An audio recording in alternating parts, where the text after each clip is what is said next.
Man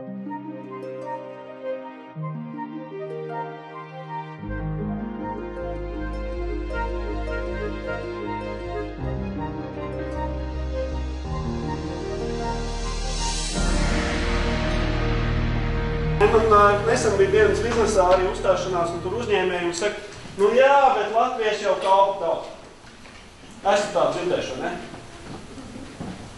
Un es saku, jūs uz kuru pusi skatieties, paskatāmies uz kuršiem. Viņi arī pie mums ir latvieši, ne?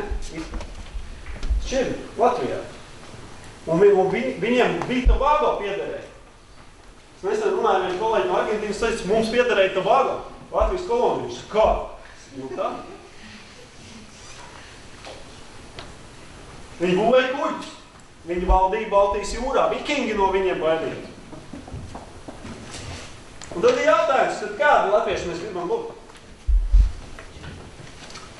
Un bija ļoti interesanti Amerika. Viņi tādi mazliet traki ar visādām tām idejām. Un viņiem bija tāds miljonāru kurs.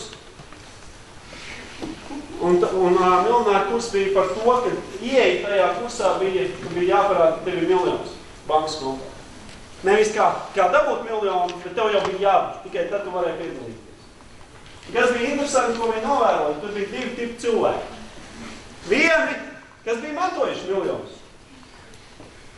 Un bija otri, kas bija viņus nopelnījuši vai izveidojuši.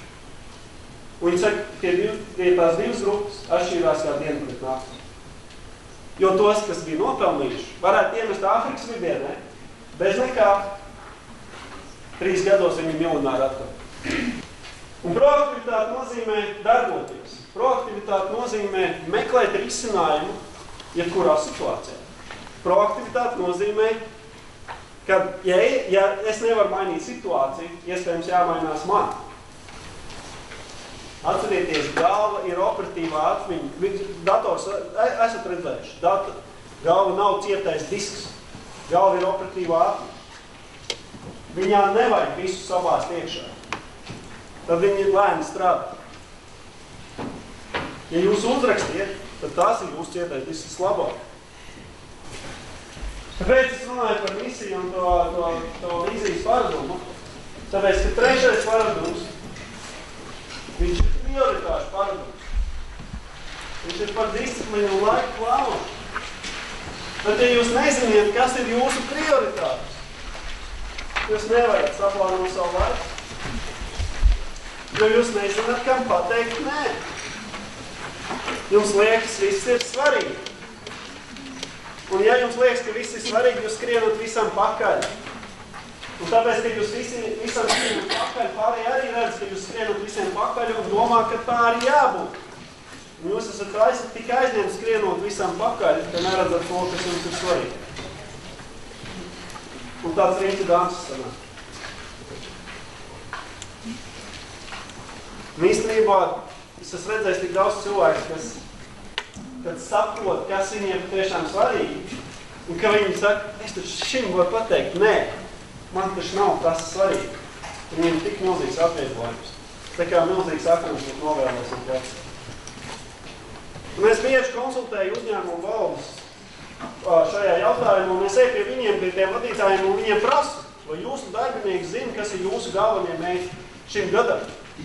Un viņi saka, protams, mēs taču visiem aizsūtījām prezentāciju. Taču visiem jāzina. Vai arī mums bija sapulce, un mēs izstāstījām, kurā visi māja ir galva. Nu, viņiem liekas, ka tagad visi saprat, jo viņi māja ir galva. Un es tad bieži saku pie viņiem, esot kabinetā, jums ir iekšējā telefona saraksts, jā? Iedodiet, es piezvanīšu. Kam jūs gribat, lai es piezvanu? Un es sāku zvanīt un prasīt cilvēkiem. Kas ir jūsu organizācijas 3 galvenie mērķi šodien? Un tur visādi pārsteigumi sāk parādīt. Kā jūs iedomājaties, kāds uzņēmums vai komanda vai organizācija var iet uz kaut ko, ja viņi nezina, uz ko viņi iet? Un iedomājieties, kā jūs domājat, ko dara darbinieki, ja viņi nezina mērķus? Ko viņi dara? Viņi taču nāk uz darbu strādā, viņi taču kaut ko dara. Un viņiem liekas, ka viņi labi strādā, godprātīgi, vai ne? Lielākā daļa izgudro savējos. Un viņi strādā uz saviem mērķiem. Cits jautājums, vai tie saskan ar komandas un organizācijas mērķiem, bet ja viņiem nav iedot, viņi strādā ar savējiem. Un ļoti godprātīgi nāk uz darbu un kaut ko dara. Un priekšnieks dusmojās nesaprot, ko viņi dara. Jūs kā es strādāju? Es esmu dzirdējis arī tādus mērķus. Mēs šogad darīsim to labāko. Iznāk vadītājs komandas un saka, mēs šogad darīsim to labāko. Un es sēžu tajā auditorijā un prasu viņam, kā es gada beigās zināšu, ka jūs esat darījuši to labāko? Mēs taču godprātīgi, mēs taču viss. Es saku, kā mēs mērīsim viņu? Mērķis ir tas, ko mēs varam izmērīt. Atcerieties, tas, ko mēs varam izmērīt. Kamēr mēs nevaram izmērīt, tas ir tikai sapnis. Un te ir divas paradigmas. Vispirms es pievēršos steidzamām lietām, vai vispirms es pievēršos svarīgām lietām. Steidzamās lietas raksturo vienu labu ierīci, kas, es domāju, visiem mums ir. Un viņi sauc par mobilo tālruni. Es esmu redzējis, ka cilvēkiem zvan, viņš vilīgi palacās no satraukuma. Es iemācījos no saviem ārzemju kolēģiem, ka ja telefons zvana, bet es ar kādu runāju, tad es turpinu runāt. Jo cilvēks ir svarīgāks par telefonu. Bet ļoti bieži, kas ir mūsu, ja mēs paskatāmies apkārt, telefons ir svarīgāks par cilvēku. Es ar kādu runāju, pēkšņi zvana, man jau saka, tur arī cilvēks. Bet es ar tevi runāju. Es ar tevi šobrīd runāju. Ja mēs skatāmies, laikam ir divas nozīmes. Varbūt jūs esat dzirdējuši. Kairos.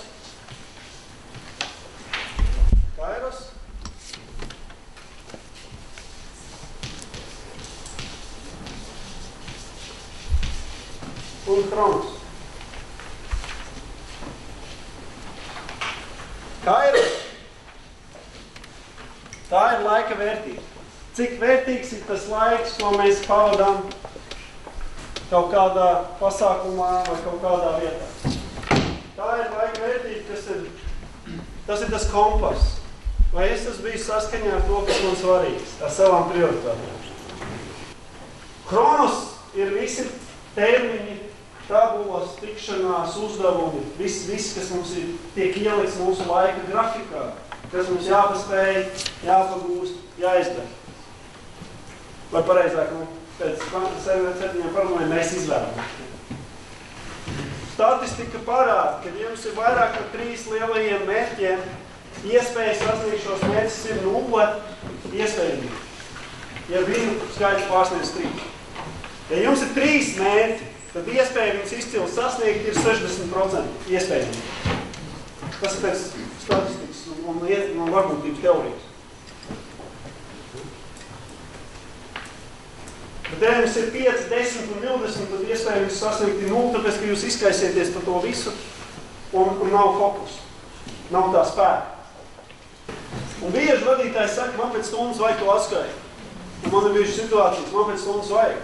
Es saku, man vajag 3 stundas, lai to izveidot. Viņš saka, ne, man pēc stundas vajag. Es saku, parādu man vienu reizi, kā tu vari stundas laikā to izdarīt. Es gribu iemācīties, un tad es arī darīšu stundas laikā. Tad, kad šis cilvēks sāk to darīt, viņš saprot, ka stundas laikā nesanāk. Un mums ir citi saruna. Tas ir tik, cik paprasīgi. Es nesaku nē. Saku, bet parādi man, kā to var izdarīt stundā. Es neprotu, man nesanāk stundā, man sanāk vairāk. Vai 3. kvadrants ir kāds, kas kaut kas nenozīmīgs, bet vajag tūlīt un ātri. Bet tas nav tik svarīgi šobrīd. Ir citas svarīgākas lietas. Bet kāds ir iedomājis, ka tas ir pats svarīgākais šobrīd. Vai 3. kvadrants ir tad, kad es atnāku un kāds nopietni strādā pie kāda projekta, es saku, kaut tu skaties vakar futbolu. Es zinu, to Čempionu līgā, kā tur Madrids Reāls spēlē. Un sākās. Un tajā brīdī priekš viņu tas ir 3. kvadrans. Starp citu ļoti interesanti, ja es sēžu pie galda un kāds pienāk un kaut ko grib no manis, un jūs gribat tikt no viņu vaļā, pieceļieties vienkārši kājās. Nevajag runāt, vienkārši pieceļiet. Cilvēki ir sajūt, ka jūs arī iesiet prom un tālāk aiziet prom. Un 3. kvadrans ir kvadrans, kurā jāmācās pateikt nē. Pieklājīgi, taktiski, bet nē. Es varu pateikt, nē, kad es nevaru šobrīd. Ja es strādāju pie liela projekta, es arī šobrīd strādāju pie liela projekta. Ja tas ir svarīgs jautājums, es esmu gatavs palīdzēt, bet pēc pusstundas, kad es pabeigtu. Bieži mani kolēģi zina, kad ja es uzlieku austiņus un gatavojos kādai prezentācijai, kā viņi zina, ka tas ir brīdis, kad es gatavojos, un ja nav nekas ārkārtējs, pirmais kvadrants, kur ir krīze, tad man netrauc. Un te ir tāds viens teiciens, kas nāk no Briana Tracy, kas ir viens no Amerikas spēcīgiem tiem pozitīvismu treneriem, un arī pārdošanas treneriem. Viņš saka, apēt to krupi no rīta. Un tas viņa ieteikums ir sākt ar to, kas nepatīk. Un viņš saka, ja es sāku ar to grūtāko vai to nepatīkamāko, tad viņš man vairs te pakausī nekvākšķina. Viņš ir prom un tad pārējā diena tāda viegla pastāst. Sākt ar nepatīkamu zvanu vai nepatīkamu sārunu. Es vienkārši to paveicu un eju tālāk. Jo ne jau tā, ka jūs to atliekat, viņš pazūd. Viņš nepazūd, viņš jums aizmugurējas, lai atgādina par sevi. Un jums vakarā ir slikta sajūta vai pārmetumi, kad nav sanāks. Bet ja mēs un tas ir paradums, kur var izstrādāt. Ja jūs vienkārši kaut kādā brīdī vienkārši to sākat darīt, kaut kādā brīdī tas ir vienkārši jūs paradums. Un jūs to turpināt darīt. Tas notiek pats no sevi. 4. kvadrans. Sīka un nenozīmīga darbošanās, daudz laika pie televizora un datora un dažādi laika zagļi, kas ienāk. Beigšanas aktivitātes, tas ir tāds, varbūt esat tā dzirdējuši, kad ir kaut kas nepatīkams liels priekšā jādara, bet mēs visu laiku izdomājam, ko darīt citu, lai tas nebūtu jādara. Kad mums ir iemācījās maģistratūrā, viņiem bija jāraksta arī tas nobeiguma darbs, tad bija reāli tā beigšanas aktivitātes. Viņi bija gatavi mājās iztīrīt, uztaisīt kēst, izmazgāt logus, nobērst un jebko. Tikai nerakstīt maģistrātu. Mēs bija tik laimīgs vīrs. Protams, laika zagļi vēl ir kaut kāda neplānošana, nekārtības, vēl viens ir laika zagļi. Un tad ir vēl pārslodz arī īstenībā laika zagļus. Esat dzirdējuši par tādu lietu kā Plimsola līnija, Plimsols. Tas inženieris Plimsols, viņš bija tas, kurš izdomāja kuģiem iegrimas līniju. Inženieris Plimsols parādīja, cik tālu kuģis drīkst piekraut tajā laikā, kad viņi sāka braukt pāri Atlantijas okeānam, un viņi ved dažādas kravas turpu šurpu, kad bija lielāks vētras, viņi griba nost, jo viņi bija pārkraut. Viņš teica, ka kuģim ir tā Plimsola līnija, tas bija tas inženieris, kurš teica, ne, kur ir iegrimas līnija, cik tālu mēs drīkstam piekraut, lai viņš varētu pārbraukt pāri. Mums visiem arī ir kaut kāda Plimsola līnija, cik tālu mums drīkst piekraut. Pēc tam mēs drīkstam nost. Es dažreiz svejos. Vīnu arī var ielikt visos kvadrankos, vīnu dažību. Man var piezvanīt svarīgs klients, kurš ir vīnu cienītājs, un viņš man uzaicina, viņš saka, mums steidzam vajag parunāt. Viņš man uzaicina uz restorānu pie vīnu glāzes, izvērt vīnu glāzes un pārunāt lietas. Un tas ir viņa veids, kā viņš to dara. Un es, protams, piekritīšu, un man tas būs 1. kvadrans, jo tur ir kaut kas noticis, un viņš ir svarīgs klients. 3. kvadrans ir tā, ka es zinu, ka man ir iespējams rītā apmācība kādam no uzņēmumiem, bet man vakarā zvana draugi un saka, negribu atbraukt vīni iedzert. Un tas būs 3. kvadrans, jo it kā tas ir steidzams, bet tas nav tik svarīgs, kā būt otrā dienā enerģiskam, spējīgam uzstāties un strādāt ar cilvēku. 4. kvadrans ir, kad es aizdos pie draugiem un mēs izdarām ļoti daudz.